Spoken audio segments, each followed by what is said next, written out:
n'imisozi igihumbi, aho uzamuka imisozi igasimbura n'ibibaya, aho abaturage bazindukira ku mihanda bafite amatsiko y'umunsi. Gicumbi, Rwamagana niho hari hatahiwe. Nyuma y'imyaka 8 isiganwa rizenguruka igihugu Tour du Rwanda 2026 ryongeye gutangira hanze ya Kigali. Irukomo mu karere ka Gicumbi ni inzozi z'abasiganwa 44 zatangiriye, ariko si bose bazagera ku murongo wa mbere bafite ibyishimo. Ku isaha 5 zuzuye neza, umwuka uracecetse. Abakinnyi intego no gukabya inzozi zo kuba ba mbere. Igare rihawe uburenganzira rifata umuhanda mu rugendo rwa kilometero 173 na metero 600 nyuma yo gutangira irushanwa.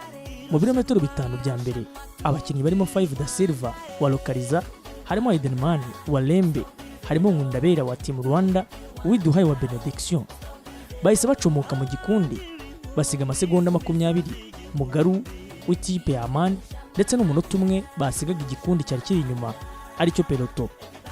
Peloto yari ituje hagati y'ibirometero 7 na 12. Batanu bari imbere bakomeje gusiga igikundi aricyo peloto, ndetse bongera ibihe bigera ku minota 2 n'amasegonda 5. Mu birometero 20, batanu bari imbere bakomeje gusiga amasegonda 45 Mugaru wacungiraga hafi, ndetse n'iminota 2 n'amasegonda 45 basigaga igikundi. Mu birometero 30 hari agasozi bagomba gushaka amanota ndetse n'umuzamutse mwiza, agasozi Rukumbi kari muri etape. Uwiduhaye yafashe icyemezo yataka agasozi ka Gatsibo, gusa amanota y'umuzamutse mwiza aza kwegukanwa na Edenman akurikirwa na Da Silva. Uwiduhaye aba wa gatatu. Uwiduhaye aratubwira icyamugoye kuri aka gasozi ka Gatsibo. Kariya gasozi bari abazungu twatorokanye, twe nk'abanyarwanda nitwe twakoreshaga imbaraga nyinshi, batweretse ko nta mbaraga dufite. Natatse ngiye kujya amanota yahazamuka bancungira hafi, ubwo nari ngiye kuyageramo, ngiye kubona mbona bakoze sprint, nibwo nahise nsigara hariya. Isiganwa ryakomeje gushyuha kuko mu birometero 53 peloto yatangiye gukorana ndetse no gushaka uburyo bagabanya ibihe bari bashyizwemo na Da Silva ndetse na Edenman.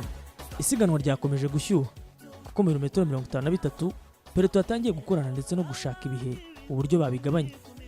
Ibihe bya Da Silva ndetse na Edenman byaje kuva ku minota 7 bigera ku minota 6 n'amasegonda 10 basigaga igikundi aricyo peloto, mu gihe abanyarwanda babiri Uwiduhaye na Nkundabera bo bari bari inyuma gato ya Breakaway umunota 1 n'amasegonda 50. Mu birometero 67 Umudage Miguel Heidemann n'Umunyabrazil Da Silva Vancini bari muri Breakaway bakomeje kwigaragaza ndetse no gusiga Uwiduhaye na Nkundabera iminota, mu gihe peloto nayo yagendaga ishaka uburyo igabanya iyi minota. Amanota ya sprint ya mbere yaje kwegukanwa na Da Silva akurikirana na Edenman, ndetse Uwiduhaye akomeza gucungira aho hafi. Mu birometero 110 peloto yari yegeranye, dore ko umuyaga wari mwinshi ku buryo ibihe byagabanutse bikagera ku minota 3 n'amasegonda 20 buvuye mu minota 6 ubwo bageraga mu karere ka Gatsibo. Amanota ya sprint ya kabiri Da Silva yaje kuyegukana, Heidemann aramukurikira. Isiganwa ryakomeje gukomera, umuvuduko uragabanuka ugera ku birometero 42 ku isaha uvuye ku birometero 45 ku isaha.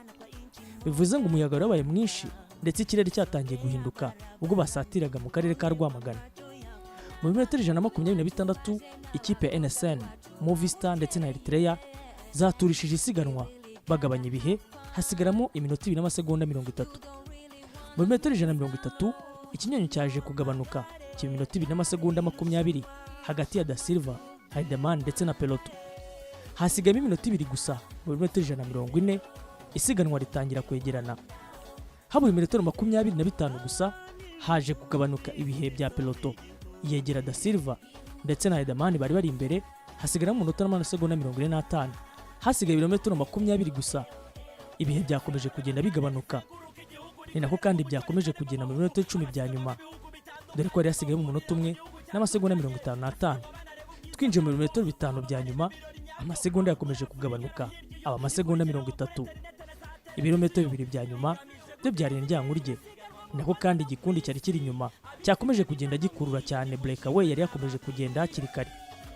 Mu kivunge abakinnyi batandukanye bahagurukiye igare bareba umurongo imbere yabo. Umunya-Israel Itamar Non ukina ikipe ya LCN Development Team yo mu gihugu cy'Ubusuwisi ahita asunika igare ku murongo yegukana agace ka mbere atyo. Itimari Negafite ni ukutarekura umwenda w'umuhondo uyu munsi yambaye. I will help my guys, my teammates to have the yellow jersey in the rest of the week. I will wear it proudly tomorrow and then we continue for the climbs. Thank you. Itimari yakoresheje amasaha 3 iminota 59 n'amasegonda 58 akurikirwa na Munoz Gabina Hodel ukina ikipe ya Sudari Quick Step Divo Team ndetse na Da Silva Vincini Enrique wa Localizameo. Bose baje bakurikirana ndetse barushwa iby'ijana 4 na Itimari. Uwiduhaye Mike umunyarwanda witwaye neza kurusha abandi uyu munsi aravuga ko agifite icyizere cyo kwitwara neza ndetse intego yari ukwegukana umwenda w'umuhondo cyangwa se w'umuzamutse mwiza mu duce dukurikiraho.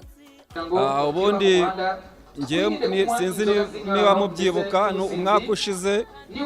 umwaka ushize n'ubundi nakinaga Tour du Rwanda ndi gushaka amanota yo mu muhanda. Geremperi nari uwa kabiri. Intego mfite uyu mwaka niyo gutwara etape cyase byanakwanga nkambara umwenda wahazamuka kubera yuko uyu munsi n'ubundi natorotse mfite ariyo gahunda mfite.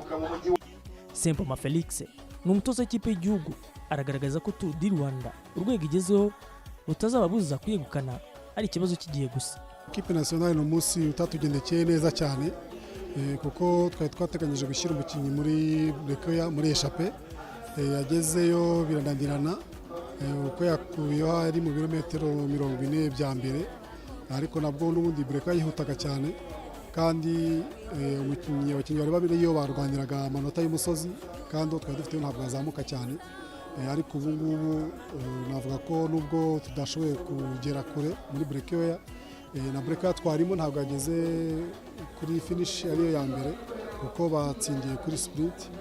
Twabona ko byanze bikunze ari kuri sprint ni nako bigenze ariko nubwo tugeze amahirwe yo gutsinda ku murongo dufite ibihe byiza ntacyo bitwaye. Etape ya Nyamata Huye naho hazaba ari amahirwe menshi 90% nuko izarangiye ari kuri sprint nabwo tuzongera tugera